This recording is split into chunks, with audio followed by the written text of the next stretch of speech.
Oui, monsieur le maire, mes chers collègues, vous nous amenez à nous prononcer sur le renouvellement du soutien financier à la revue Place Publique. Avec mes collègues élus du Rassemblement Bleu Marine, je m'interroge sur la pertinence de ce financement. Alors, Place Publique, ce n'est ni tout à fait une revue grand public, ni vraiment une revue universitaire. C'est une revue digne d'intérêt avec des articles de fond, des entretiens avec des personnalités, des institutions ou de la société civile. Seulement, il y a un problème. Si on lui enlève ses qualités, c'est aussi une revue du pouvoir au service d'idées qui n'abondent pas forcément dans le sens de la majorité des Nazériens ou des Nantais qu'elle prétend en quelque sorte réunir. Et je m'en explique. Dans des numéros de cette année, il y a par exemple beaucoup, et je pense beaucoup trop, d'articles pour présenter combien la synergie politique de Johanna Rolland et de David Samzin est géniale pour la social-démocratie que vous incarnez tous les deux. J'y vois aussi des articles dont on ne sait pas très bien si ce sont des articles ou des publics communiqués, une confusion entre mémoire et histoire avec son lot de repentance, le tout avec un ton quand même assez parisianiste. Car oui, pour une revue qui se revendique de faire la jonction harmonieuse entre Saint-Nazaire et Nantes, la capitale attire visiblement beaucoup les projecteurs, y compris pour justifier son rôle dans la mondialisation, et sous-entendu pour dire que Saint-Nazaire ne peut pas avoir un tel rôle. En fait, souvent, et c'est très révélateur, pour chercher Saint-Nazaire, il faut aller assez loin. Par exemple, dans ce numéro de mars 2013, je suis allé jusqu'à la page 63 pour m'informer que Saint-Nazaire était bel et bien capitale européenne du féminisme. Enfin, quelque chose me gêne, quelque chose nous gêne, élus du Front National.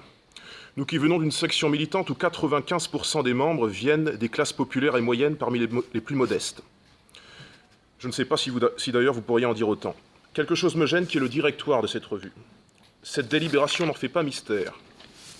En citant universitaires, chercheurs, sociologues, urbanistes, c'est là le cœur éditorial de Place Publique.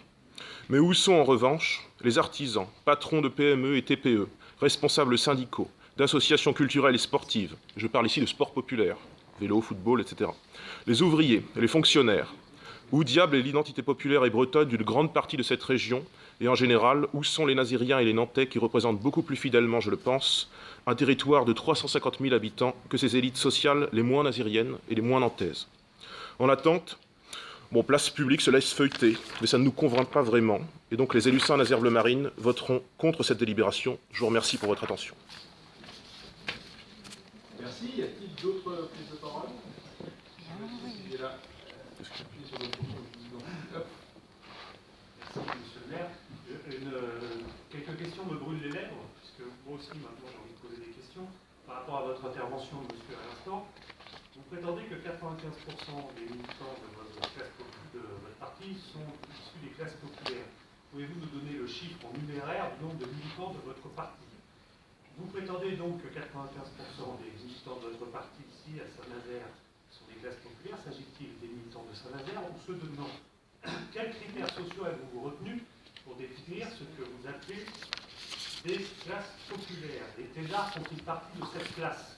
Etc. etc. J'en aurais bien d'autres, mais je crois qu'il est temps d'avancer. Merci.